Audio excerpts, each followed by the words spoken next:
आज शनिवार होता बघा, छान अशी पूजा केली तुळशीकडची, उंबरट्याची आणि घरातली. कारण आज मी नवीन वर्षाचं म्हणतात ना, एक संकल्प करतात प्रत्येक जण, तसं मी एक संकल्प केला होता की आता घरात बसून नाही राहायचं. तब्येतीमुळे मी जात नव्हती, तर आता ठरवलंय की जी पण पर्स घेऊन जाणार ना त्याच्यामध्ये एक कॉन्टॅक्ट नंबर इमर्जन्सी टाकायचे एका चिठ्ठीत लिहून आणि म्हटलं घराच्या बाहेर पडायचं. तर बघा छान असं बघा, सकाळी पूजा झाली, त्याचं झाडावर पहिलंच फुल फुललं होतं. ह्या फांद्यांपासून तयार केलेली रोप आहेत आणि त्याच्यावर बघा पहिलंच फुल फुललंय.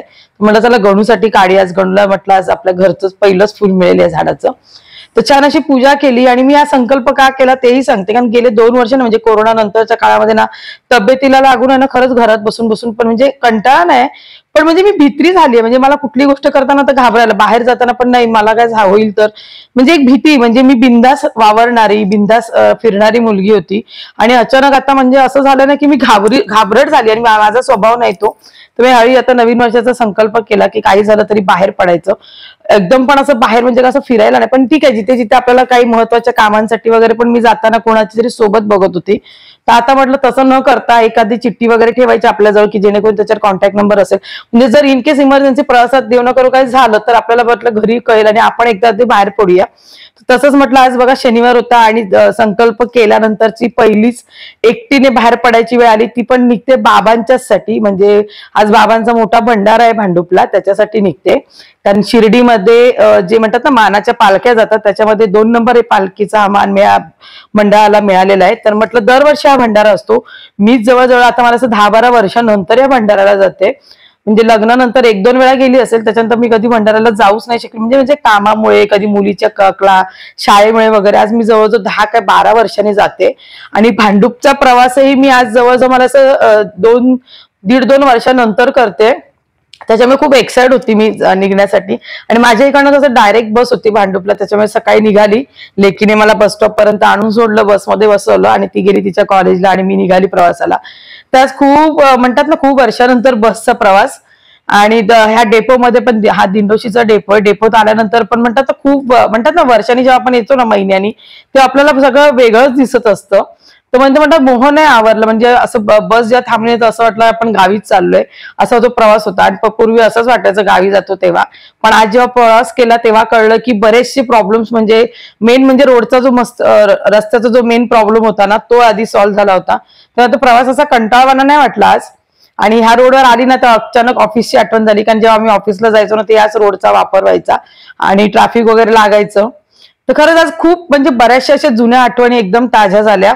त्याच्यानंतर बस बघा जेव्हा आरेमध्ये वळली ना, त्यात एक धाकधूक होती की रस्ता खराब असेल तर कंटाळा येणार, मग ते प्रवास व्हायचा घडी. पण जेव्हा बस आतमध्ये शिरली आरेमध्ये, त्याच्यानंतरचा जो रस्ता बघितला ना, त्याच्यानंतर असं झालं की आपण म्हणजे बरीच वर्ष असं, म्हणजे मी कितीतरी वर्ष असं प्रवासच नाही केला असं वाटायला.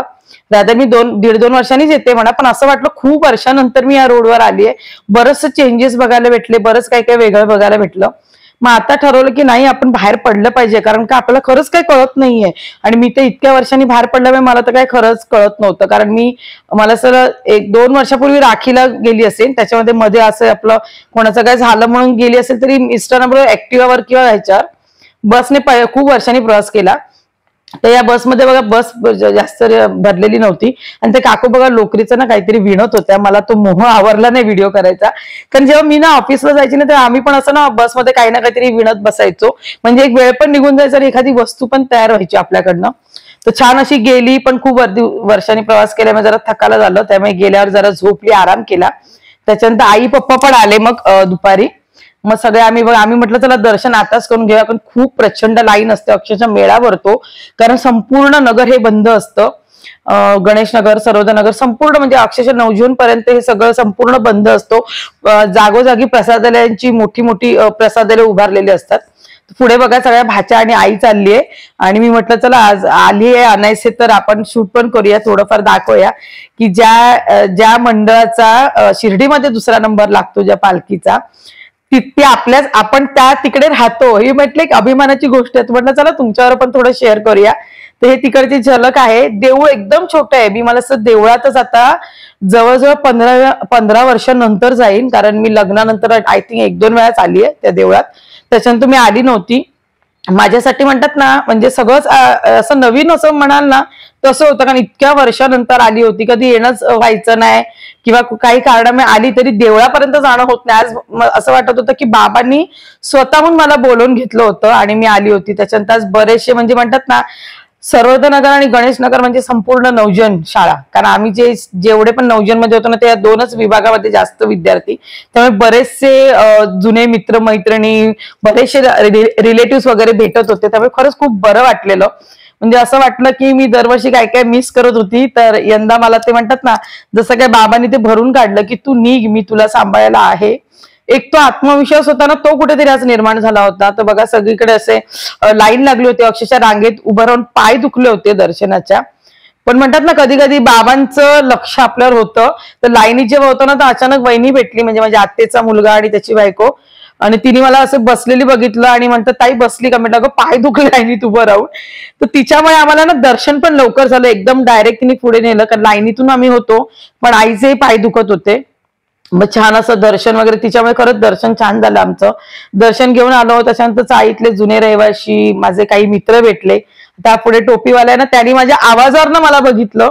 म्हणजे कितीतरी जणांचे आमचे ना चेहरे चेंज झालेत, पण आवाज म्हणतात ना, काहीतरी आपल्या क्वालिटी असतात की ज्या तशाच राहतात. तसं झालं की माझ्या आवाजावरनं त्यांनी मला ओळखलं की मी त्या अमुक अमुक वर्गात होती म्हणून.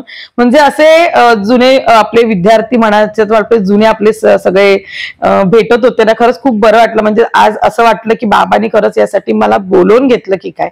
तर छान अशी बघा दर्शन घेतलं, पालखीचं दर्शन घेतलं, पूजा असते तर पूजा केली होती. त्याच्यानंतर चाळीतले बरेच जण असे भेटत होते, प्रत्येकाचाच व्हिडिओ करताना आला किंवा प्रत्येकाचेच फोटो काढताना आले. त्यामुळे जे पण कोणी व्हिडिओ बघतील त्याच्यात त्यांचा जर व्हिडिओ नसेल तर प्लीज माफ करा, कारण काय व्हिडिओ करायचं तेवढं सुचत नव्हतं. भाचीच्या हातात मोबाईल होता, त्यामुळे तिला जसं जमेल तसं ती शूट करत होती. तर असं छान, खरं सांगते आज ना बरं वाटलं. इतक्या दिवसांनी जी मी बाहेर पडली ना, तर त्याचं सार्थक झालं अक्षरशः. आणि मेन म्हणजे मी ज्यांना मानते, म्हणजे माझा ज्यांच्यावर विश्वास आहे, त्यांच्याच भंडाऱ्याच्या निमित्ताने मला बाहेर पडता आलं. आणि ही आईची मैत्रीण आहे, ऍक्च्युली आईच्या 3 मैत्रिणी इथे आजूबाजूलाच राहतात. ती पण खूप वर्षांनी माझ्या निमित्त गेली आणि मावशी एवढी खुश झाली ना मला बघून, कारण लग्नानंतर तिने मला एकदाच मी आली असेल, त्याच्यानंतर आज आली. माझ्या लग्नाला झाली 22 वर्ष. म्हणजे मी विचार करा, मी किती वर्षानंतर आज एवढं भांडुपला, म्हणजे म्हणतात ना, काही नातेवाईकांकडे किंवा काही मित्रमैत्रिणींची भेट झाली असेल. तर असं बघा, हे या बाजूला हे होतं, इकडे प्रसादालय, असं बऱ्याच ठिकाणी होतं. आणि आम्ही ह्याच साईडला राहतो, मी राहते सर्वोदय नगरला, माझं माहेर होतं. तर असं छान आज बरं वाटलं, खरंच सांगते. आणि काही काही जुने रहिवासी, काही जणांना कळलं की आई पप्पा आणि मी आले, तर स्पेशली ती लोक घरी आले होते भेटायला, पण म्हणतात ना नशिबात नव्हतं. तर ती आजी खरंच खूप आठवण काढून घरी आली होती, पण आई काय तिला भेट झाली ना आईची, पण बाजी आणि तिची भेट झाली. ती एवढी खुश होती ना, शेवटी तिला आईला फोन लावून दिला. तर असा होता आजचा व्हिडिओ. कसा वाटला नक्की कमेंट करून सांगा, आणि व्हिडिओ आवडल्यास व्हिडिओला लाईक शेअर सबस्क्राईब करा.